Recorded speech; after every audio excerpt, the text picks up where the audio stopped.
the creation of the sun, moon, and stars. Close your eyes for a moment. Imagine a world without the sun. A world where night never ends, where the earth is covered in darkness and cold. That was the beginning. The people of the earth lived in shadows with only the faint glow of fire to guide their nights. They wondered, will light ever come? Will warmth ever touch our land?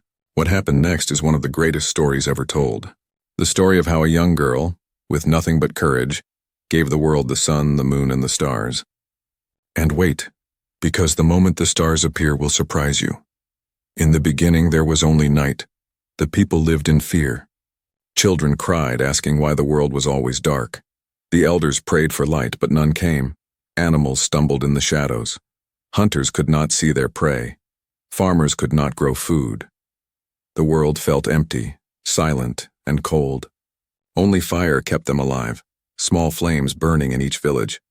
But fire was fragile. Too much wind, and it was gone. Too much rain, and the people were left in darkness again. The people asked themselves, is this all there is? Is our world meant to be without light? One night, a young girl sat near her family's fire. She stared at the dark sky, endless and empty. And then a thought struck her. What if light could live up there? What if fire could burn in the heavens? Her heart raced. She reached into the fire and took a glowing ember. Her hands shook as she held it, for the ember was hot and alive. The people around her cried out, "What are you doing? Don't waste the fire, we need it here."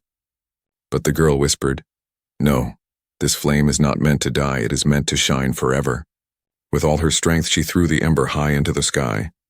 And then, something happened. The ember blazed, it grew larger, it burned brighter, until the whole sky was filled with light. The sun had been born. Warmth touched the land for the very first time. Children danced, animals ran free. Flowers opened to the sun. The world had changed forever. But as the sun sank beyond the horizon, darkness returned. The people grew afraid again.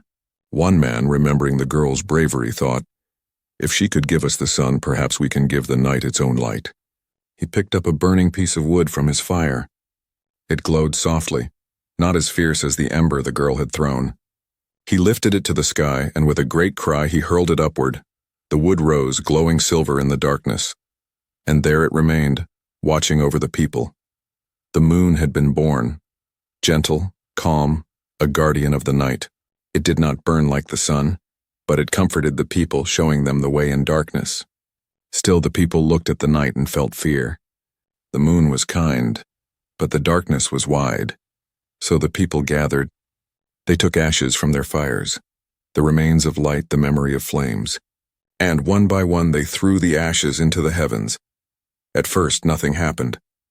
The people sighed. But then, tiny sparks appeared. One, then two, then three, until the whole sky was filled with glittering lights. The stars had been born. They shone like diamonds, guiding travelers across the land, comforting the lonely, whispering ancient secrets to all who gazed upon them. The children laughed, pointing at the shapes in the sky. The hunters gave thanks, for the stars showed them the paths home. And the people finally felt peace, the heavens were alive. And so the world of darkness became a world of light. The sun to rule the day, the moon to watch the night, the stars to remind us that even the smallest spark can shine forever. The people never forgot the courage of the young girl who threw the ember. Her act taught them that light can come from the smallest hands, and hope can rise even in the darkest times. This is how the sun, the moon, and the stars came to be, a story of courage, hope, and eternal light. It reminds us that even in our darkest nights, the sky above us is never empty. It is filled with the gifts of those who dared to dream. And so I ask you, when your world feels dark, will you hold your ember close, or will you throw it high to light the skies forever?